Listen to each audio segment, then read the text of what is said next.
Então nós vamos começar agora, como eu comentei com vocês, o módulo 2, roteiro 1, os fenômenos mediúnicos que antecederam a codificação, raio desvio e as mesas girantes.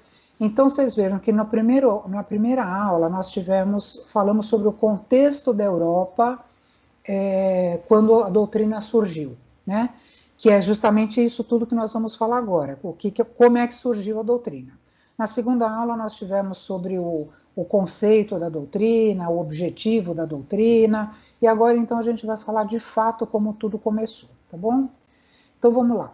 No estado de Nova York, a 32 quilômetros de Rochester, em um pequeno povoado chamado Hydesville, no condado de Wayne, ruídos insólitos atraíram a atenção pública, inclusive da imprensa norte-americana, tornando-se objeto de comprovação por numerosos observadores. Na América do Norte nascia o moderno espiritualismo, nome com que os americanos designavam então o espiritismo.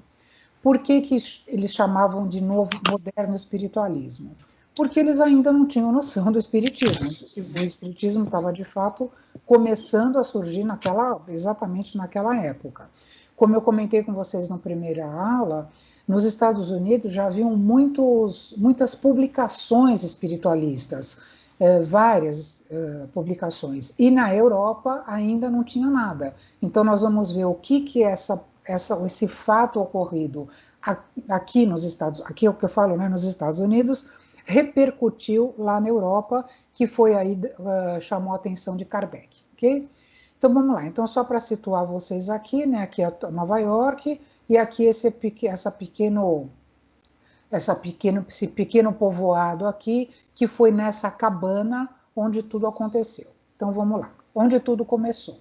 No dia 31 de março de 1848, numa tosca cabana onde residia a família Fox, o Sr. Fox, a Sra. Margaret e suas filhas Kate e Margaret, surgiram certos fatos estranhos para a época. Eram ruídos, pancadas, batidas, designados em inglês pelo vocábulo raps. Então essa é a casa que de fato existe, né? E a casa então tinha uma fundação de pedras presas por argamassa de barro com cal. O subsolo tinha um pequeno porão, no térreo tinha a sala, cozinha e pequena despensa. O primeiro andar tinha o quarto do casal e das filhas. E a cabana construída com tábuas de madeira, a chaminé construída com pedras, dá para a gente perceber isso. E por que a gente descreveu a casa? Porque tem um porquê da gente entender tudo o que aconteceu lá na casa. Então a família era composta pelo seu Fox, que era um pastor protestante. Eu não vou ler tudo aqui porque senão vai tomar muito tempo e ficar cansativo, só para vocês entenderem. A mãe era a Dona Margarete, que questionou por diversas vezes o espírito que provocava as pancadas, e aí nós tínhamos 3 irmãs. A mais velha não morava com eles porque ela já era casada. Moravam só uma Margarete e a Kate, que era a mais nova, que foi quem... aqui, ó, vamos ler, ó. As filhas do casal, todas eram médiums, e Kate, de 11 anos, resolveu desafiar o mistério, travando um diálogo com o que todos julgavam fosse o diabo. Kate foi a médium responsável por centenas de reuniões de materializações do espírito Estelle, esposa do banqueiro X, financiador de sua viagem a Londres, em Inglaterra, onde foi estudada por William Crookes. Então, o que aconteceu? Eu vou contar o caso aqui para vocês, e depois a Kate, que era mais nova, que tinha a sua mediunidade mais aflorada. Então, elas, as duas, né, a Margarete e a Kate, elas foram muito estudadas, porque naquela época, obviamente, tudo era novidade, né? Então, vamos ver aqui como é que tudo começou. Elas estavam de noite, naquele dia 31 de março, e eles começaram a escutar pancada na casa. E aí ela começou a falar com essa suposta pancada. Ela chamou de senhor pé de cabra. Faça o que faço batendo palmas. Agora faça exatamente como eu. Conte 1, 2, 3 e 4. E aí ela falou para a mãe: ó, mãe, eu já sei o que é.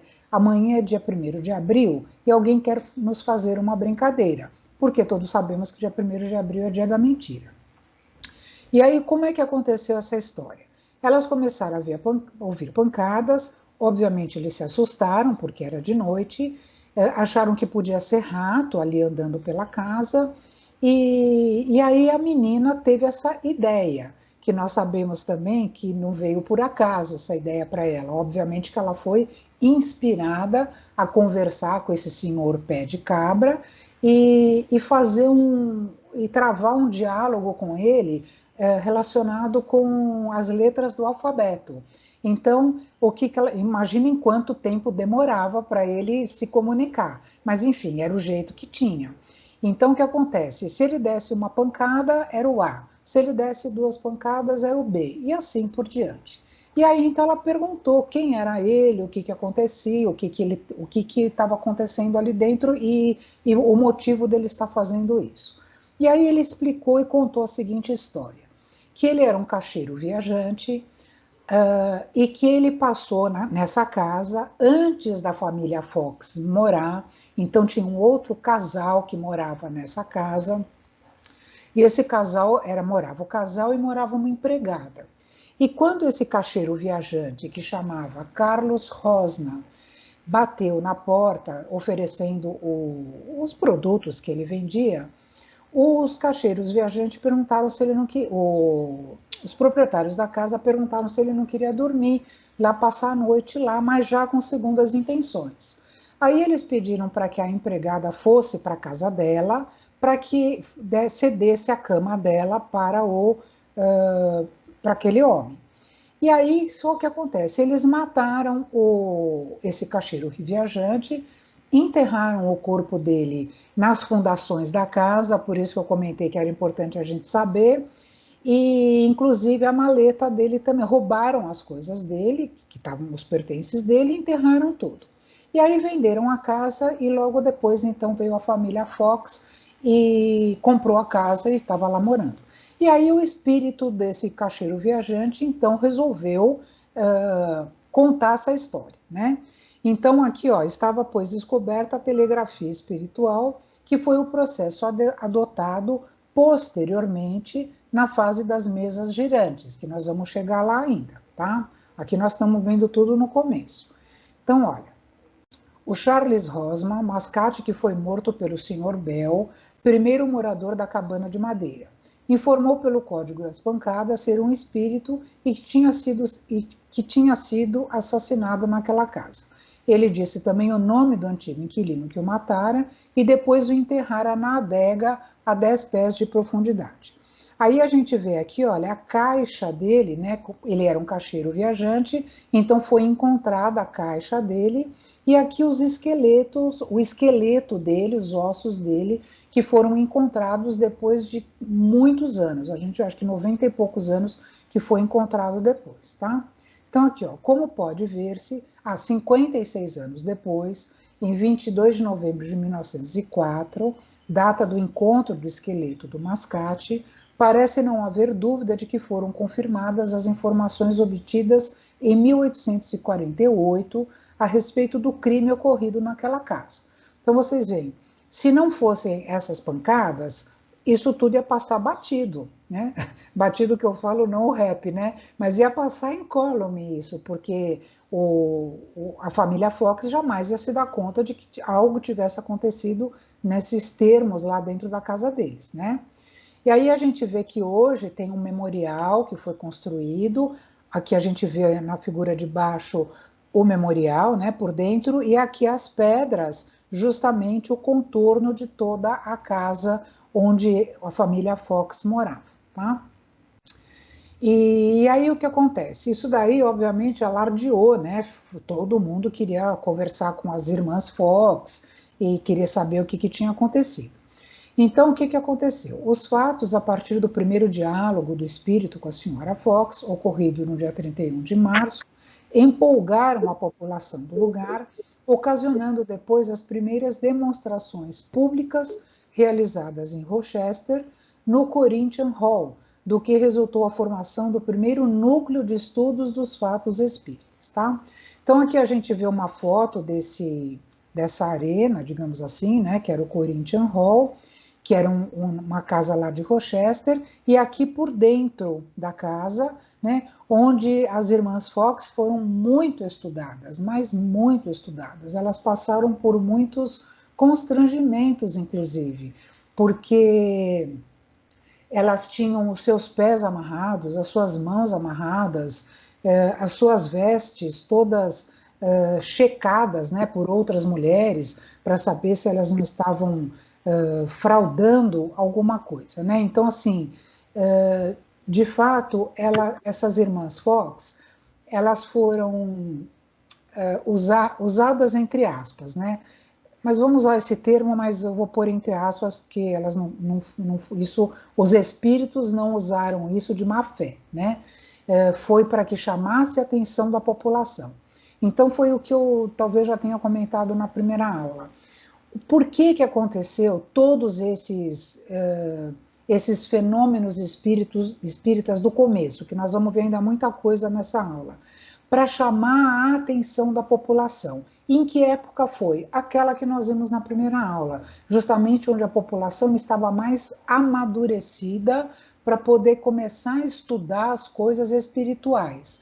Lembram que eu comentei com vocês que a igreja era ela que mandava em tudo, ela que determinava tudo, e aí quando veio a reforma, a Revolução Industrial, a Revolução Francesa, que foi onde as pessoas começaram a ter um raciocínio mais livre, não é que teve aquela liberdade, fraternidade, igualdade, que foi justamente quando a população começou a questionar as coisas que a igreja fazia. E nessa época foi que começou a acontecer tudo, nos Estados Unidos, e depois isso foi para a Europa. Tanto que as irmãs Fox, como eu falei aqui no começo, elas foram levadas para a Europa para poder serem objeto de estudos de muitas pessoas famosas na época, tá? Então vamos lá. A cidade de Rochester, em meados do século XIX, despontava para todo o país americano como um dos grandes centros de pensamento abolicionista. Então vejam que tudo assim estava um caldeirão na realidade, tanto na Europa quanto nos Estados Unidos. Em 1850, quando a repercussão dos fenômenos já era muito grande na América, a senhora Fox e suas 3 filhas passaram a realizar sessões públicas em Nova York, no Hotel Barnum, atraindo muitos curiosos. Porque, vejam bem, na época, elas não sabiam exatamente o que estava acontecendo. É o que nós chamamos de mediunismo. O que é o mediunismo? É a mediunidade sem estudo. Então, nós vamos ver em algumas aulas posteriores que elas sim, obviamente que elas eram médiums, mas elas não tinham noção exata do que estava acontecendo com elas. E aí elas se submeteram a esses estudos e passaram a fazer sessões públicas nesses hotéis, e teve épocas até que envolveu dinheiro nisso, mas que para a época e para a situação, como hoje nós vemos assim, dá de graça o que de graça recebeste, elas eram médiums, né? Só que elas não tinham essa noção, então elas começavam a cobrar por isso, e isso tudo era perfeitamente aceitável para a época, porque era uma coisa nova, e elas iam tirar proveito dessa situação com toda certeza, e para a época com toda a razão, tá? Então aqui, ó. Havia, então, nos Estados Unidos, muitos grupos espíritas em atividade e era grande o número de adeptos do movimento, apesar das investidas da imprensa, que, de modo geral, atacava os fenômenos e as médiuns, porque era uma coisa óbvia, achavam tudo que era um embuste. Como é que isso acontecia? E aí já começou a surgir as mesas girantes. Vejam aqui que nós temos algumas mesas com o pessoal em volta, aqui até gente de mão dada, olha, percebe? Porque o que aconteceu? Era o que a gente, quando nós, pelo menos alguns de nós, acredito, né? Éramos jovens que brincávamos com a brincadeira do copo, né? Era mais ou menos a mesma coisa. Então essas mesas, elas respondiam aos questionamentos dos espíritos. Só que na época, e eu quero deixar bem claro isso, que era tudo foi preparado pela espiritualidade. Então, assim, na época isso era uma brincadeira. Na época isso levavam as pessoas, tanto nos Estados Unidos quanto na Europa, posteriormente, a irem para os cafés, e aquilo era motivo de diversão. As mesas levantavam, as mesas respondiam às perguntas, e isso tudo sob o comando dos espíritos superiores, que se utilizavam de espíritos menos esclarecidos para que eles fizessem essas manifestações físicas, ok? Então, assim, na realidade, não eram os espíritos superiores que estavam respondendo às perguntas dos espíritos. Eles estavam coordenando a tarefa para que espíritos mais levianos, espíritos zombeteiros, espíritos brincalhões, fizessem isso com a população. Por quê? Para chamar a atenção.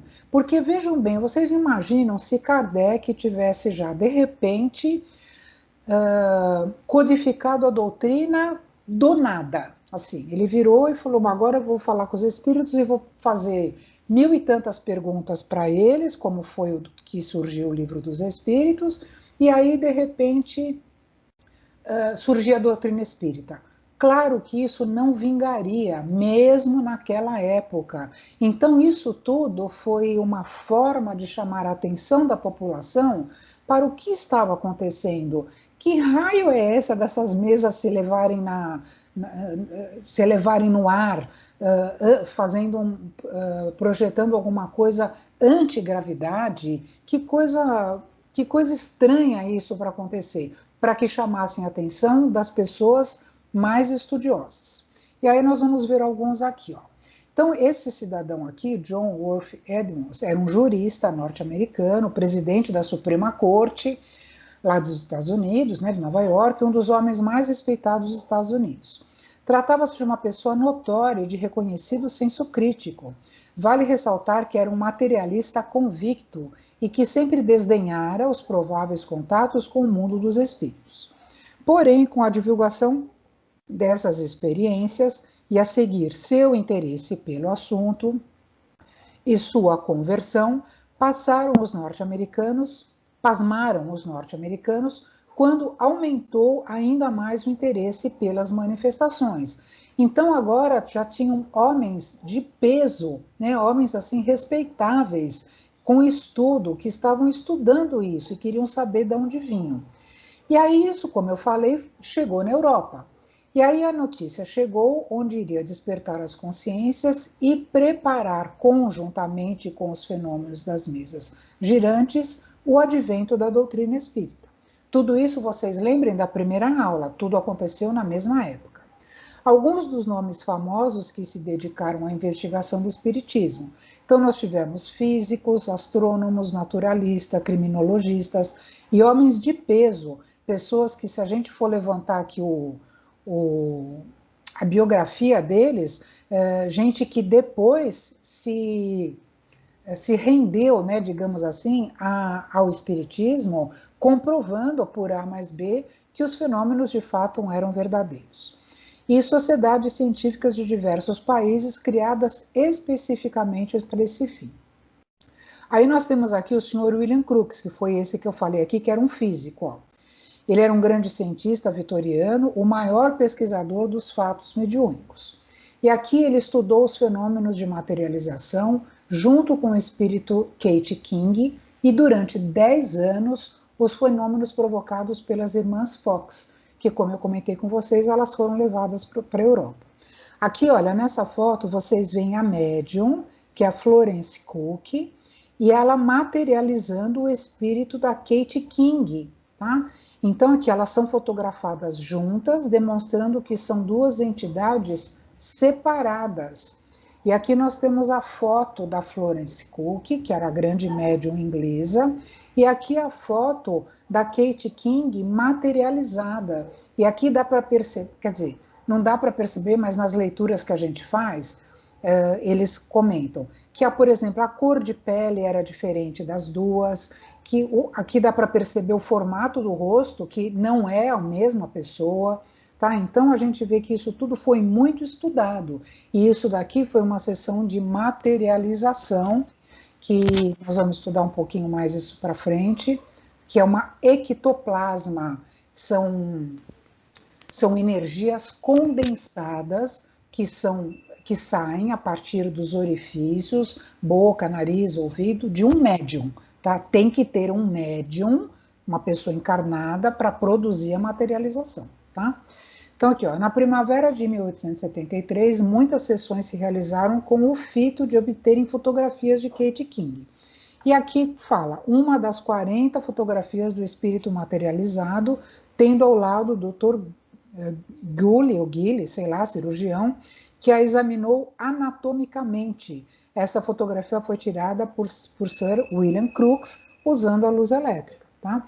Aí nós vamos ver que, que a materialização, não essa especificamente, mas algumas materializações, e essa especificamente, tem até temperatura. Então, por exemplo, é possível tocar, no caso aqui, no espírito materializado, e sentir até a temperatura do espírito ali, como se tivesse, de fato, fosse uma pessoa viva de verdade. Só que isso daqui, ele é muito fugidio, ou seja, em pouco tempo isso se desfaz, porque a próprio médium não consegue sustentar por muito tempo a materialização. Tá? Aqui outra história, no mínimo curiosa. Aqui daria para falar muita coisa sobre essa médium aqui, que é a Eusápia Paladina, que é essa da foto. Aqui eu pus alguma coisa só para mostrar para vocês o contexto histórico. Eusápia Paladino foi a primeira médium de efeitos físicos a ser submetida a experiências pelos cientistas da época, tais como César Lombroso, Alexandre Aksakov, Charles Richer e muitos outros. Nasceu em Nápoles, Itália, em 31 de janeiro de 1854 e desencarnou com 64 anos. Essa médium, ela era de efeitos físicos muito intensos. E ela trabalhou com isso, de fato, muito tempo. Só que num determinado momento da vida dela, ela começou a fraudar as manifestações que ela supostamente ela recebia de fato, mas numa época da vida dela, porque ela era uma pessoa muito simples, ela era uma pessoa de uma baixa intelectualidade, e em determinado momento da vida ela achou que podia fazer qualquer coisa. E aí ela começou a mistificar as manifestações que de fato ela recebia também, tá? Ela foi descoberta, depois voltou, foi estudada, enfim, a história dela é muito interessante para quem tiver chance de ler. Então, aqui, ó, aqui eu só vou pôr a questão do machismo da época, tá? Por volta do ano de 1888 é que Eusápia tornou-se conhecida no mundo científico em virtude de uma carta do professor Ercole Chea, enviada ao criminalista César Lombroso. Olha só o machismo dele. A doente é uma mulherzinha de modestíssima condição social, com cerca de 30 anos, robusta, iletrada e cujo passado, porque vulgaríssimo, não merece esquadrinhado, que nada apresenta de notável a não ser as pupilas de fascinante brilho e essa potencialidade que os criminalistas diriam irresistível. Em outro trecho da carta ele dizia: quando quiserdes, essa mulherzinha será capaz de, encerrada numa sala, divertir durante horas, por meio de surpreendentes fenômenos, todo um grupo de curiosos, mais ou menos céticos ou mais ou menos acomodatícios. Então vocês vejam que, de fato, mesmo uma pessoa assim extremamente machista na época, né, comentando sobre a situação da médium, aqui no final ele comenta que de fato ela fazia fenômenos físicos muito interessantes que até as pessoas mais céticas acabavam aceitando, porque ela era amarrada, ela era encerrada numa sala fechada, dentro de uma caixa, enfim, ela fazia coisas assim do arco da velha, tá? Aqui, olha, para vocês verem duas situações da mesma sessão. Aqui a mesa em repouso, a sessão ainda não começou. Foi uma foto tirada lá em 1909. Então, o que a gente vê aqui? A Eusápia Paladino sentada e alguns outros médiums e a mesa no chão. E aqui a gente vê, olha, a mesma sessão, a mesa levantada numa altura de 25 centímetros. O homem à direita de Eusápia Paladino é o professor astrônomo Camilo Flammarion, e no seu lado esquerdo, na frente dela, é o pesquisador Dr. César César e Lombroso. Então, nós vemos que aqui essa foto, né, foi tirada e provando, né, que não existia uma mistificação na época. Aqui também para vocês verem um molde em gesso com o pé do espírito. Então isso daqui é quando houve uma materialização, o espírito pisou nesse gesso e ficou a marca do pé. Assim como essa foto aqui, tem inúmeras fotos de materiais que foram materializados e depois permaneceram, como flores. Tem até uma situação de uma flor que durou por 3 meses, a flor de verdade ali materializada, ela foi plantada e durou por 3 meses a flor, depois ela murchou. Enfim, cada caso é um caso aqui, mas é muito interessante. E aqui outra foto da própria Eusápia Palladino, sendo estudada por Alexandre Aksakov, que foi um pesquisador muito importante, e vocês vejam aqui ele com a mão embaixo da mesa, em cima da mesa, provando que não tinha nada que estivesse suspendendo a mesa e que fosse uma fraude aqui, tá? Outra coisa aqui, ó, a tal ponto chegou o resultado dessas experimentações que Alfred Russel Wallace, um dos mais eminentes investigadores dos fatos espíritos, fez esta afirmativa categórica: o espiritismo está tão bem demonstrado como a lei da gravidade. Vejam que aqui ele está presente numa materialização, e aqui é só parte do corpo do espírito que está materializado, tá? Aqui outra situação muito interessante, os irmãos Davenport. Os Davenport, com seus estilos de divulgação dos fenômenos espíritas por espetáculos, contribuíram generosamente para o alargamento da compreensão e da curiosidade acerca do espiritismo.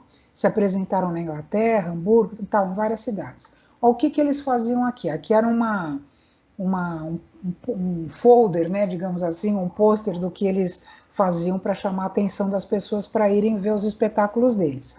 Eles eram fechados, com os pés amarrados, ó, dá para ver aqui, com as mãos amarradas, um em cada cabine, com as portas fechadas, e depois lá dentro se escutavam e se ouviam, tá vendo aqui um violino, um pandeiro, eles acabavam fazendo os ruídos dos instrumentos musicais e materializavam esses instrumentos também. Era uma coisa louca para a época. Vocês vejam que tudo por volta de 1800 e pouco, tudo para chamar a atenção da população. Tudo aconteceu praticamente na mesma época. Aqui, ó, a começa de novo, aqui, ó. As mesas girantes, nos anos de 1853 a 55, não se limitavam a levantar-se sobre um pé para responder às perguntas feitas. Elas moviam-se em todos os sentidos, giravam sobre as mãos dos pesquisadores e, às vezes, elevavam-se no ar. Constituíram um verdadeiro passatempo, sendo diversão quase obrigatória nas reuniões sociais. Então, a gente vê aqui uma foto, olha, da mesa suspensa no ar. Aqui outra foto com as pessoas, né, com as mãos, aqui outra também. Como eu comentei, isso era diversão garantida para o pessoal na época que não tinha noção do que estava acontecendo. E aí, tudo isso chamou a atenção de uma pessoa em particular, o professor Hippolyte Léon Denisard Rivail, vulgo Allan Kardec, né, que começou a se dedicar ao estudo atento das manifestações espíritas. Então, o Kardec, ele conhecia muitos daqueles personagens que eu falei aqui anteriormente, olha, aqui esses físicos, astrônomos, tal, ele era amigo deles. E aí o que acontece? Chamaram Kardec para ir numa sessão espírita na casa de uma senhora. E aí ele falou assim, mas eu não vou, porque é uma coisa absurda. E aí tanto insistiram que ele foi. Isso até está retratado no filme Kardec, para quem assistiu, está retratado isso lá. E ele acabou indo. E, olha, vejam aqui, até a impressão que dá é que ele meio gordinho, né? Tá vendo aqui o que está acontecendo na mesa girante. E aí ele começou a pensar assim, bom, se a mesa levanta do chão, tem uma causa, né? Então, o que ele partiu do seguinte princípio? que todo efeito inteligente tem uma causa inteligente. Então, qual que é o efeito? É a mesa levantar no ar. Qual que é a causa? Aí é que ele começou a estudar. E aí ele foi atrás para saber por que, que a mesa levantava. Porque era impossível aquilo, por conta da gravidade, aquela mesa levantar no ar sozinha. Então, outras forças deveriam existir. E aí foi que chamou a atenção dele, e aí foi o que se desenrolou a codificação. Tá? Então, aqui, ó, aludindo às mesas girantes, Kardec diz que, apesar da simplicidade do fenômeno, elas representarão sempre o ponto de partida da doutrina espírita, cujo marco inicial foi em 18 de abril de 1857, quando foi lançado o Livro dos Espíritos, que foi o primeiro slide que nós estudamos lá na nossa primeira aula. Tá? E aí, depois de... Aqui vocês vejam, olha, foi de 1853 a 1855, e o Livro dos Espíritos foi publicado em 1857. Então ele demorou, e pelo menos, no mínimo, uns 2 anos, estudando o que estava acontecendo. E como eu também já comentei com vocês, Kardec mesmo, ele não era um médium ostensivo. Ele não recebia os espíritos, enfim, ele se utilizava de muitos médiums na época, como, por exemplo, as irmãs Fock, as irmãs Boudin, a irmã Cidufo, que foi uma médium, uma jovem que ajudou muito Kardec na codificação do Livro dos Espíritos. Então ele fazia a pergunta, a médium estava lá incorporada, e ele ia fazendo as perguntas e elas iam passando as informações. E no final da aula, se der tempo hoje, a gente vai ver como é que ele podia ter a certeza de tudo aquilo que ele estava recebendo de informação. Então vamos lá. A imprensa francesa, diante da demonstração irrefragável dos novos fatos, que era a manifestação dos espíritos, que saltavam aos olhos de todos, franqueou mais amplamente suas colunas ao noticiário a respeito, dessa forma ateando mais fogo nos debates e controvérsias que então se levantaram entre os observadores menos superficiais. Então, assim, virou uma polvorosa aquilo na Europa. Então, todo mundo queria estudar, todo mundo queria saber, e o momento era chegado para, de fato, começar, então, o estudo sério da doutrina. Mas as mesas continuaram. Veio o Santo Ofício e, em 4 de agosto de 1856, condenou os fenômenos em voga, olha a igreja aí de novo, dizendo serem consequência de hipnotismo e magnetismo, já que pouca gente acreditava em peripécias do diabo, e taxava de hereges as pessoas por intermédio das quais eles eram produzidos. Estava assim cumprido o papel dos fenômenos nessa fase inicial, uma invasão organizada, no dizer do escritor inglês Arthur Conan Doyle, programada pelos espíritos superiores, com vistas à chegada de uma nova era de progresso para os homens. Então vocês vejam que tudo isso está batendo com o que nós conversamos lá na nossa primeira aula. Inclusive comentamos um pouquinho lá sobre hipnotismo e magnetismo, porque já era estudado alguma coisa do magnetismo, principalmente com Mesmer, que foi praticamente o pai do magnetismo. Se houver chance em algum determinado momento, a gente pode dar um curso para vocês sobre o passe, e aí eu falo bastante sobre isso também, tá? E mesmo sobre o hipnotismo, que é quando a pessoa adormece, né, e seu espírito liberta. Então, como eles não tinham muito conhecimento na época, eles atribuíam isso ao hipnotismo e magnetismo, porque jamais eles iam pensar que tinham espíritos de pessoas desencarnadas que estavam falando com eles ali encarnados, né?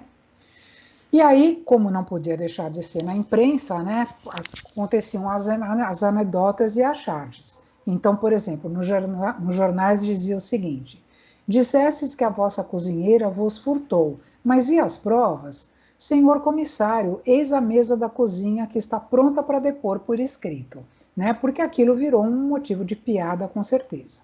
E outro anúncio também: jovem mesa de exterior simpática que fala várias línguas e conhece um pouco de aritmética e muitas histórias, pede lugar de intendente de finanças.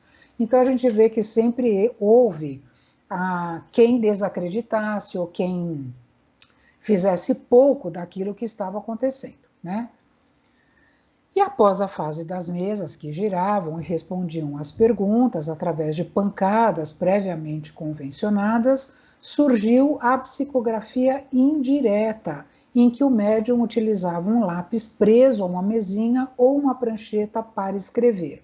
Então era feito aqui de madeira, olha, tinha umas rodinhas, tinha caneta na ponta, e os médiums ficavam só com as pontas dos dedos sob, né, essa mesinha, e aí iam fazendo as perguntas, e os espíritos iam então direcionando essa mesinha para a escrita, que era então chamada de psicografia indireta, tá? Porque vejam bem, essa parte de pancadas aqui, eu acredito, claro, não pode ser diferente, que deveria demorar muito, né, para se obter uma resposta, porque era tudo por A, B, C, até formar toda a frase, já viu quanto tempo devia demorar. Bom, continuando, veio depois a psicografia direta, em que o médium segura o lápis com a sua mão. Então foi um passo importante, que possibilitou a produção de uma imensa quantidade de livros mediúnicos, né? Aqui eu pus a foto do Kardec, mas a gente vê lá atrás, ainda com Kardec, né, que as médiuns psicografavam também, né? Os médiuns, de uma forma geral, embora tivessem muitas mulheres médiuns, né, mas os médiuns, de uma forma geral, eles psicografavam, e aí é que se tornou, então, a psicografia direta. Não tinha mais necessidade de ser essas mesinhas aqui que iam direcionando a escrita, né? Bom, as irmãs Fox cresceram, mas por inexperiência e imaturidade, acabaram se envolvendo com o vício do alcoolismo e acabaram sofrendo muitas perseguições e difamações injustas, além de terem sido alvo de muitas especulações. Tanto Kate quanto Margarete morreram no começo do último decênio do século e seu fim foi triste e obscuro. Todavia, as ideias espíritas disseminadas através de seus feitos, ora através do cansativo alfabeto das batidas, ora por eventos espetaculares cuja causa era a mediunidade de ambas, prepararam o terreno para a codificação, que se seguiria sob a diretriz do Espírito da Verdade e a coordenação segura de Allan Kardec.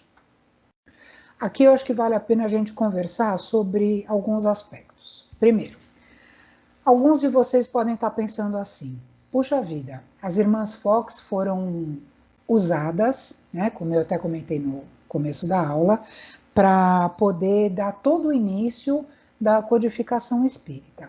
E aí elas tiveram um fim bastante triste, né, que se envolveram inclusive com o alcoolismo por conta da inexperiência e maturidade delas.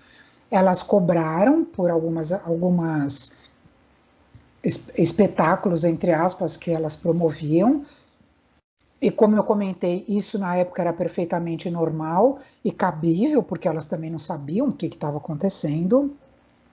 Então, assim, digamos que por isso elas foram bem menos cobradas, né? E aí o que acontece? Elas tiveram esse triste fim, e aí volta aquela pergunta, né? Caramba, né? Os espíritos se utilizaram delas e deixaram que elas tivessem esse triste fim, né? Pô, não vale, né? A gente pode achar que não está correto. Mas nós temos que lembrar que nós, enquanto espíritos encarnados, nós temos o nosso livre-arbítrio. Então, vejam bem, as irmãs Fox, elas poderiam, aqui eu não estou fazendo um julgamento nem nada, eu só estou fazendo um comentário do que eventualmente poderia ter acontecido, tá? Isso, inclusive, está me vindo na cabeça agora. Então, por exemplo, elas viveram numa época onde todo estudo foi feito. Então, elas poderiam ter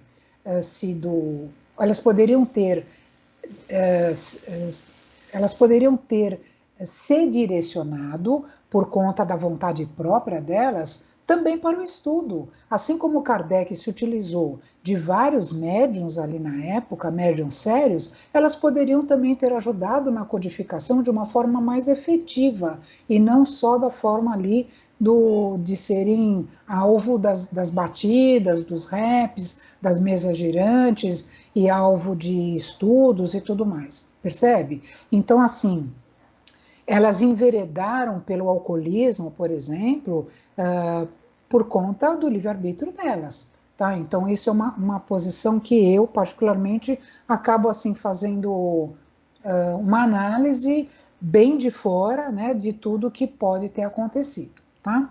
E aqui outra coisa interessante, aqui embaixo, diz o seguinte, que todavia as ideias espíritas elas disseminaram, então elas tiveram um papel importantíssimo, porque de fato começou com elas, né? Só que aí a coisa descambou, por exemplo, assim, a coisa descambou no sentido não por conta da doutrina, porque pelo contrário, né? Mas muitos médiuns acabaram enveredando pelo pelo materialismo, como eu falei até para vocês da Eusápia Palladino, que ela era uma médium por excelência, só que num determinado momento da vida dela, ela foi para o misticismo, por livre-arbítrio dela. Tá? Aqui as irmãs Fox, que foram para o alcoolismo. E também tem muitas, se vocês procurarem na internet, existem muitas teorias de que as irmãs Fox também eram um engodo, também era uma mistificação. Porém, nós, pelos estudos que vemos, pelas fotos, pelas inúmeras pessoas que estudaram, as duas, a gente vê que isso não foi uma fraude, né? Pode até ser também que num determinado momento da vida delas, elas também seguiram por esse caminho, tá? Do engodo, do misticismo também. Assim como os muitos médiuns, e nós vemos isso até hoje, né? Quer dizer, médiuns que seguem por caminhos distorcidos, né? Por caminhos equivocados do que aquela mediunidade que lhes foi concedida para seu uso próprio e para auxílio do próximo, eles acabam desvirtuando. Porém, tudo tem um motivo, tudo tem um porquê, nada acontece por acaso, e todos nós vamos ser cobrados, se não hoje, amanhã, por aquilo que nós praticamos de errado. Tá? Então, daí o nosso envolvimento com a doutrina para que possamos ser pessoas melhores a cada dia que passa. Tudo bem? Aí, aqui, só para terminar. E aqui, ó, preparar o terreno para a codificação que se seguiria sob a diretriz do Espírito da Verdade.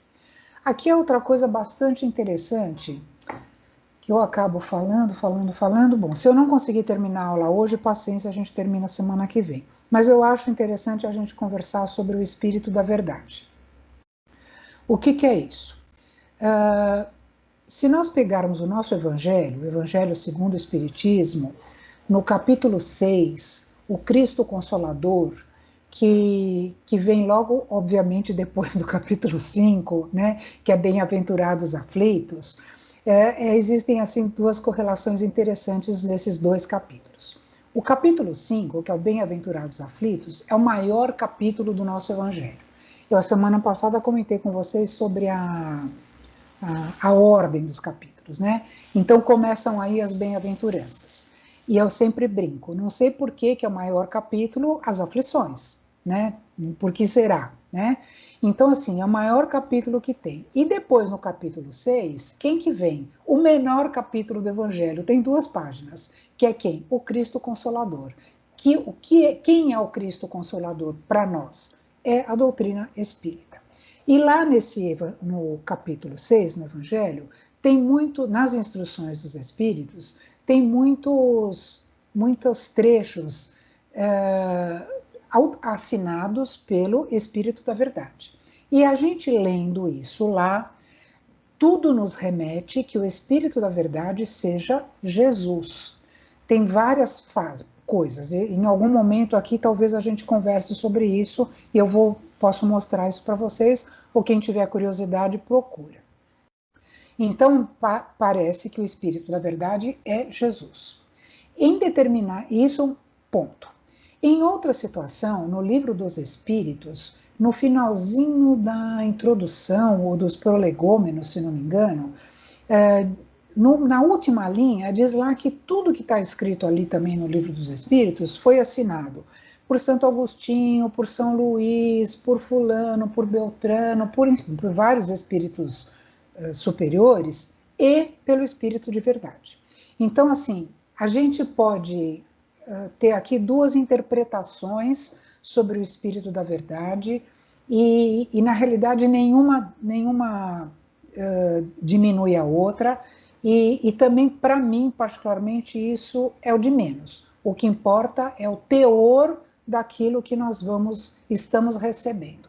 Então, quais são essas duas vertentes? Que o Espírito de verdade seja Jesus, por isso que está falando aqui sobre a diretriz do Espírito da verdade, ou que o Espírito de verdade seja uma pleiade de espíritos superiores, como São Luís, Santo Agostinho e outros tantos, que vêm passar todas essas informações e essas orientações para a nossa vida, ok? Então é isso que eu queria pôr para vocês, que na realidade, se a gente for ver no Evangelho, tudo nos leva a crer que o Espírito de verdade é Jesus, e se a gente for ver no Livro dos Espíritos, parece que o Espírito de verdade é uma pleiade de espíritos superiores. Para mim, particularmente, isso é o de menos. O que importa são, como eu falei, as orientações que a codificação nos dá. Vamos fazer uma pequena biografia aqui do Allan Kardec, para vocês saberem, né, para quem não conhece, ter uma noção de que espírito é esse que aceitou essa missão de codificar a doutrina. Como eu comentei na primeira aula, se ele não tivesse aceitado, por conta do livre-arbítrio dele, teria um plano B, que seria Leon Denis, que é outro espírito super afim também de tão capacitado quanto Kardec para codificar a doutrina, tá? E como eu também comentei com você, aqui acho que eu vou falar alguma coisa aqui. Não sei se eu vou falar, mas eu vou repetir. Allan Kardec era um pseudônimo, né, do professor Leon Denis Rivail, que ele não queria que as coisas se misturassem. O pseudônimo Allan Kardec foi um nome que ele teve quando ele foi encarnado como um druida, e aí o espírito familiar dele, um espírito amigo dele, que era o Zéfiro, sugeriu, através de médiuns, que ele usasse esse nome de Allan Kardec, tá? Então vamos lá. Duas são as fases em que se pode dividir a vida de Allan Kardec. A primeira como consagrado professor Rivail, a segunda como codificador do Espiritismo. Hippolyte Léon Denis Rivail nasceu na cidade de Lyon, na França, em 3 de outubro de 1804, no seio de antiga família leonesa de nobres e dignas tradições. Bem cedo, o menino se revelou altamente inteligente e agudo observador, denotando franca inclinação para as ciências e para os estudos filosóficos, compenetrado de seus deveres e responsabilidades, como se fora um adulto. Aqui, ó, qual que é a formação acadêmica dele? O professor Rivail fez em Lyon seus primeiros estudos e completou em seguida sua bagagem escolar na escola de Pestalozzi, na Suíça. Pestalozzi foi um dos pioneiros da pedagogia moderna, influenciando profundamente todas as correntes educacionais. Rivail era um aluno dedicado e se tornou um dos mais eminentes discípulos do mestre. Aos 14 anos de idade já ensinava aos seus colegas menos adiantados. Muitíssimas vezes, quando Pestalozzi era chamado pelos governos para fundar institutos semelhantes aos da Suíça, confiava ao professor Rivail o encargo de substituí-lo na direção da sua escola. Deixa eu ver se aqui eu vou falar. Eu não sei se eu vou falar mais para frente, mas eu vou comentar um negócio aqui sobre o Pestalozzi. Porque o que essa escola falava, né? Era de você, do aluno, ir atrás, e fala, né? Tem muitas escolas ainda aqui, que as crianças estudam, que seguem Pestalozzi. Então, por exemplo, que era para o aluno seguir pelos seus próprios passos, para ele ir procurar, para ele ir pesquisar, não era uma coisa pronta que vinha para o aluno engolir. Tudo foi preparado para que ele tivesse a isenção maior possível de se envolver diretamente com os espíritos, diretamente até eu falo como médium, porque isso poderia gerar uma dúvida na cabeça das pessoas, percebe? Se ele fosse um médium ostensivo, ele ia passar uma mensagem e muita gente ia acabar o quê? Duvidando daquilo que ele estava escrevendo, tá? E aí nós vamos ver lá no finalzinho da aula, aí fecha essa resposta para você, que é justamente sobre a concordância e a generalidade das respostas. Então ele ficou o mais isento possível de se envolver com essas respostas que os espíritos davam, para não correr o risco de que isso fosse uma fraude, uma mistificação. Então, lá, o professor Rivail, ele era um linguista insigne, conhecia a fundo e falava corretamente o alemão, o inglês, o italiano, o espanhol e o holandês. Membro de várias sociedades sábias, notadamente a Academia Real de Arras, como pedagogo, dedicou-se à luta para uma maior democratização do ensino público. Para quem assistiu o filme do Kardec, isso é notado lá. Entre 1835 e 1840, manteve em sua residência, na Rua Sèvres, cursos gratuitos de química, física, anatomia comparada, astronomia e outros. Enfim, ele era uma pessoa extremamente competente e inteligente, por isso que chamou a atenção dele aquelas mesas girando no ar. Falei, peraí, alguma coisa tem de esquisito aí, não é possível que essas mesas estão subindo no ar de alegre. Por isso que ele comentava, para todo efeito inteligente deve ter uma causa inteligente, tá? Aqui que eu vou falar, ensino intuitivo. Se baseia na substituição do verbalismo e do ensino livresco pela observação, pelas experiências, pelas representações gráficas, operando sobre todas as faculdades da criança. Esse método faz a criança pensar a seu modo, a caminhar com seus próprios pés, e não com os pés do mestre. Enfim, a criança é estimulada em sua iniciativa pessoal. Vocês vejam, gente, como tudo foi preparado para que essa pessoa, né, o professor Rivail, fosse a pessoa, digamos que perfeita, para que pudesse decodificar, para codificar a doutrina espírita, né, e reunir tudo em tudo isso que ele praticava enquanto professor, tá? Olha aqui, eu nem vou ler isso tudo, mas só para vocês terem, ó, autor de numerosas obras de educação, entre as quais podemos citar, e aqui vai um monte, né? Nem vou ler porque não tem nem sentido isso. Agora, enquanto Kardec, né? Nós falamos agora enquanto professor, vamos ver enquanto Kardec. Os primeiros contatos com os fenômenos em 1854, os primeiros estudos sérios em 1855, notícias de desempenho da missão em 1856, quando de fato ele recebeu dos espíritos essa missão, que é o que eu falei, ele poderia ter negado. Aí o nome Kardec em 1857, que foi a sugestão do espírito Zéfiro. E a atuação de Kardec na doutrina espírita, a sua divulgação, que foi justamente como que a publicação dos livros da codificação, que nós vamos ver daqui a pouco. E a sua desencarnação em 1869. Tem um livro, gente, muito bacana, muito fácil para ler e muito legal. Eu tenho ele aqui. Dá só um minuto que eu vou ver se eu consigo pegar o livro aqui. Eu sei qual que é. É do Souto Maior, que é um jornalista, que foi assim isento de religião também, e foi sobre a Kardec e a missão, se não me engano, é o nome do livro. É muito legal, gente, é muito bacana, vale a pena ler para quem tiver interesse, é fácil para ler, e apesar de ser grosso, e é muito interessante. Para quem gosta, é um prato cheio, né? Então, algumas curiosidades. No túmulo de Kardec, na França, está escrito que, ó, nascer, viver, morrer, renascer de novo e progredir continuamente. Tal é a lei.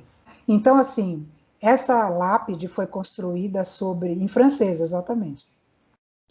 Essa lápide do Kardec, que está lá no cemitério, lá na França, que normalmente, né, todo espírita que vai para a França vai fazer uma turnê lá no cemitério, né?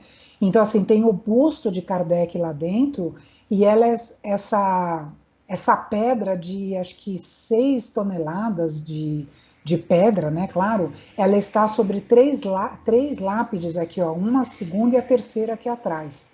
E aí ela foi feita isso pelos amigos de Kardec com a anuência da esposa dele, que era a Gabi, né, vulga Gabi, Amélie Gabrielle Boudet, foi uma companheira e tanto dele.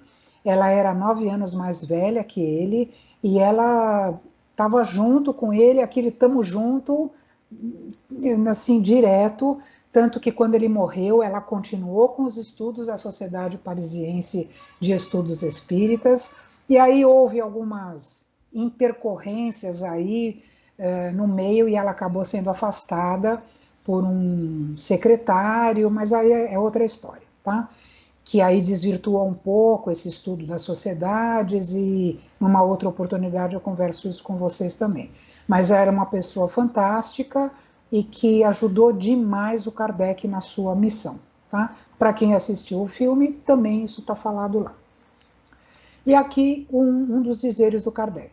Um dos primeiros resultados que colhi das minhas observações foi que os espíritos, nada mais sendo do que as almas dos homens, não possuíam nem a plena sabedoria, nem a ciência integral, que o saber de que dispunham se circunscrevia ao grau que haviam alcançado de adiantamento, e que a opinião deles só tinha o valor de uma opinião pessoal.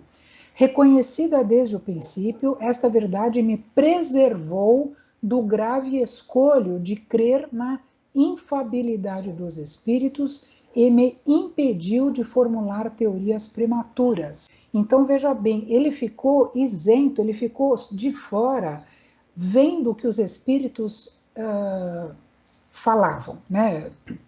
Mandavam de mensagem. Então, ele ficou de fora, isento, percebendo que os espíritos nada mais são do que as almas de homens que desencarnaram. Ponto. Se nós desencarnarmos hoje, a gente não vai acordar na espiritualidade como um Jesus Cristo, como Chico Xavier, como sei lá o quê. Porque nós somos hoje, nós somos amanhã o que nós somos hoje. Então, assim, se a gente desencarnar hoje, a gente vai acordar na espiritualidade da mesmo jeito, da mesma forma, do nosso entendimento, do nosso conhecimento, do nosso intelecto, da nossa moral, como nós somos hoje. Por isso que ele teve esse discernimento de entender que não é porque o espírito que fala que ele sabe tudo. Por isso que ele classificou os espíritos. Depois nós vamos estudar isso numa próxima aula, tá? Vi logo que cada espírito, em virtude de sua posição pessoal e de seus conhecimentos, me desvendava uma face daquele mundo, do mesmo modo que se chega a conhecer o estado de um país, interrogando habitantes seus de todas as classes, não podendo um só individualmente informar-nos de tudo. Compete ao observador formar o conjunto por meio dos documentos colhidos de diferentes lados, colecionados, coordenados e comparados um com outros. Isso tudo está no Kardec, na obra Obras Póstumas. Então vocês vejam que como foi interessante isso, porque ele principalmente a gente vê isso no Evangelho segundo o Espiritismo, na Instrução dos Espíritos, que a gente vê que os espíritos vêm falando, diferentes espíritos em diferentes lugares, em diferentes datas, vêm falando as mesmas coisas. Aí sim ele falava, tudo bem, beleza, é isso mesmo. Do que um falar A, o outro falar B, o outro falar C, de acordo com a sua posição pessoal, da sua intelectualidade, do seu conhecimento. Aí ele fala, peraí, isso é a opinião do fulano, não é a opinião geral. Por isso que eu volto a falar da generalidade e concordância do que os espíritos passaram, tá? Eu achei isso muito interessante.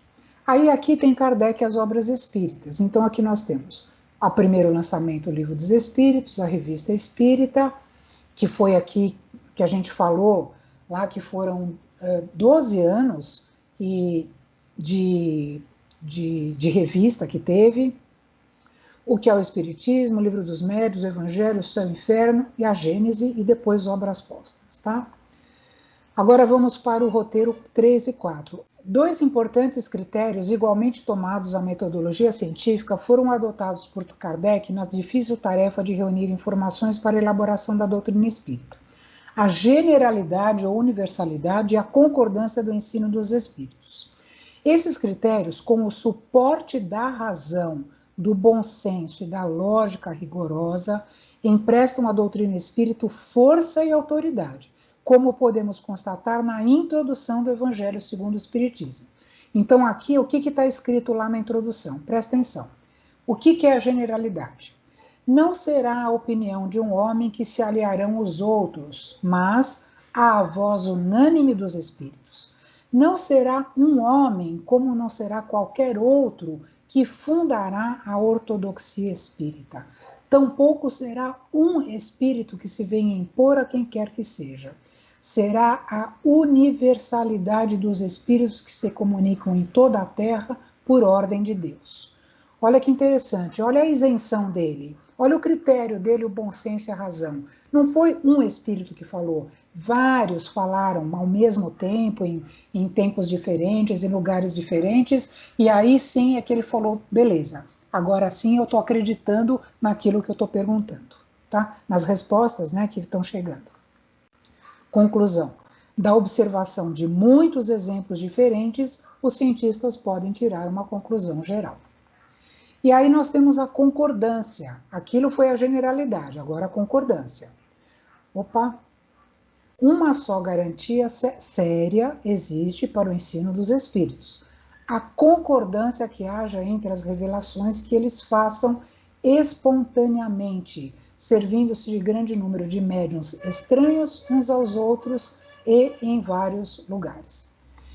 Então, generalidade e concordância no ensino, esse o caráter essencial da doutrina, a condição mesmo de sua existência, donde resulta que todo princípio que ainda não haja consagração do controle da generalidade não pode ser considerado parte integrante dessa mesma doutrina.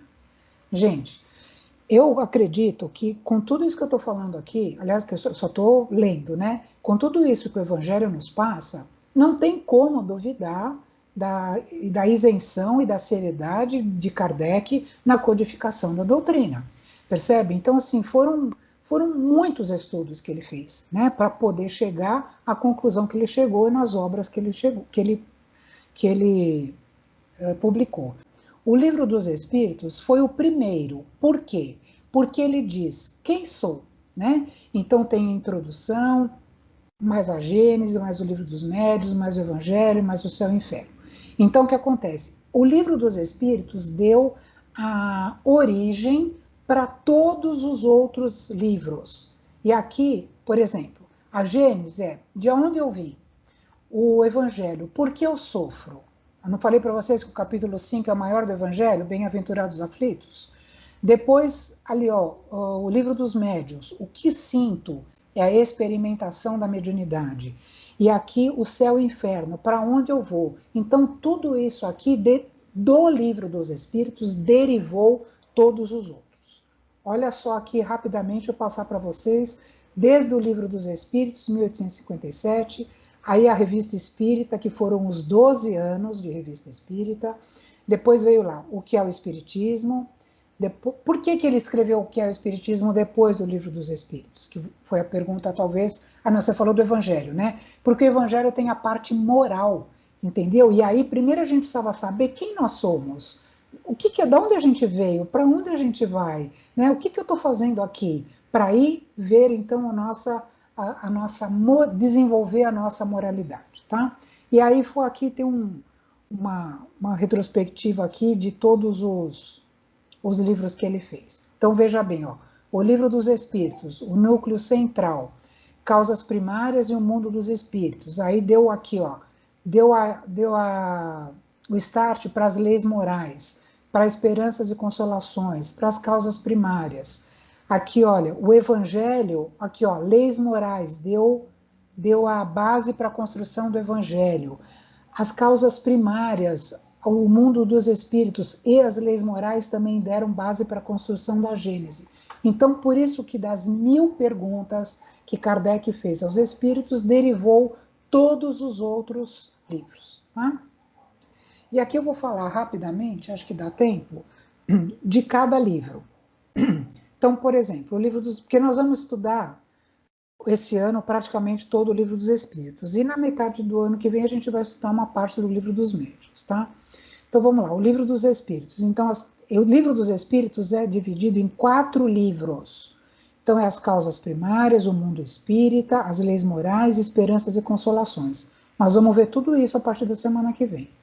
O livro dos médiuns, ele estuda e expõe aos homens os aspectos experimentais implícitos na doutrina espírita. Ele ensina a teoria sobre todos os gêneros de manifestações, os meios de comunicação com o mundo invisível, o desenvolvimento da mediunidade, as dificuldades e os tropeços que se podem encontrar na prática do espiritismo. Disponibiliza ensinamentos aos que se dedicam à tarefa e comunicação com os espíritos, sem os perigos da improvisação, das crendices e do espiritismo rotineiro, fruto do comodismo e da fuga ao estudo. Olha, vocês vão me cansar de escutar falar sobre estudo. Gente, eu não posso ser um médium sério, um médium consciente, se eu não tiver o estudo da doutrina. Então, assim, por isso que nós estamos estudando agora o livro dos Espíritos, para depois a gente estudar o livro dos médiuns. E aí sim a gente poder exercer a nossa mediunidade, se tivermos uma mediunidade ostensiva, de forma consciente e responsável. Tá? Não adianta eu chegar lá e sentar na cadeira e começar a escrever qualquer coisa, começar a escutar qualquer coisa, falar qualquer coisa, porque a gente tem que ter o discernimento, o conhecimento, a razão, para ter certeza do que a gente está fazendo, gente. Tá? A doutrina espírita é muito séria.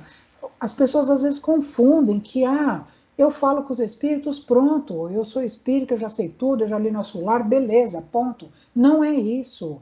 É o que eu falei para vocês no comecinho, antes de dar a aula. Nós vamos aqui ter 30 e poucas aulas de 1h30. Gente, o que é isso? São horas de estudos. Aliás, eu falei um número errado, eu falei 40 horas. Nós estamos, se fosse 1 hora cada aula, iam ser 60 horas, né? Mais meia hora vezes 30, aí sei lá, dá umas 70, 80 horas por ano para estudar a doutrina espírita. Veja bem, quando vocês fazem um curso aí na internet, quantas horas? 120 horas, 400 horas, não sei o que lá, né? Então, assim, a gente tem que estudar. Porque se a gente não estudar, a gente vai ficar só com o básico, que é o que eu estou passando aqui para vocês. Bom, o Evangelho, ensino moral, que dele decorre, é terreno onde todos os cultos podem reunir-se. Porque aqui, a única diferença do nosso Evangelho, como eu comentei na outra aula para vocês, é que não é numa ordem cronológica como a Bíblia. Só isso, porque ele fala de muitas partes da Bíblia e vai numa ordem crescente de moralidade. Ele trata das relações sociais que nele se funda, obedecem à mais rigorosa justiça. O roteiro que dele se depreende conduz à felicidade vindoura, esclarecendo e consolando.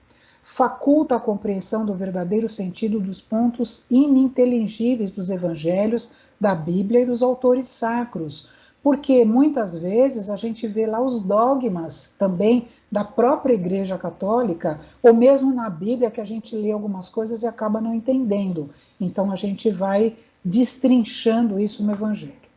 As instruções dos Espíritos são verdadeiramente as vozes dos céus que vêm esclarecer os homens e convidá-los à prática do Evangelho. O céu e o inferno são tudo obras da codificação, são as 5 obras. Esclarece o ser humano sobre o seu destino, examina as diversas crenças sobre o céu e o inferno, os anjos e os demônios, as penas e recompensas futuras. Refuta o dogma das penas eternas, como nós vemos até na própria religião católica. Ou você vai para o céu, ou você vai para o inferno. Não tem meio termo, não tem como você se redimir. E aqui a nossa doutrina, ela nos oferece isso, né? Ela desmistifica com o estudo de casos a vida de além-túmulo para afirmar a fé no futuro e na justiça de Deus. Esse estudo de casos é na parte É do meio para frente do livro, quando ele fala são várias comunicações de vários tipos de espíritos. Espíritos sofredores, espíritos felizes, espíritos suicidas, espíritos cultos, outros nem cultos, enfim, tem de toda sorte ali o estudo de casos. E a Gênese trata dos problemas genésicos e da evolução física da Terra. Esse livro é mais científico, ele é bem difícil de ser estudado. Abrange as questões da formação e desenvolvimento do globo terreno e as referentes às passagens evangélicas e bíblicas.